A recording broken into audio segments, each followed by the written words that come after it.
સુરતમાં RTI activist પર સકંજો કસવા બદલ ચર્ચામાં રહેલા ધારાસભ્ય અરવિંદ રાણાએ એસએમસીની સંકલન સમિતિમાં ફરી એકવાર રજૂઆત કરી છે।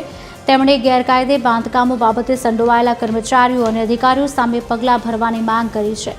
રાણાએ આક્ષેપ કર્યો કે ડિમોલિશન કરાયેલી ઘણી મિલકતો પર ફરીથી ગેરકાયદે બાંધકામો ચણી દેવાયા છે અને તેની આકારણી ચોપડી નોંધણી પણ થઈ ગઈ છે। આ મામલે મનપા કમિશનરે દરેક ઝોનલ ચીફને દાખલારૂપ કામગીરી કરવા માટે તાકીદની સૂચના આપી છે।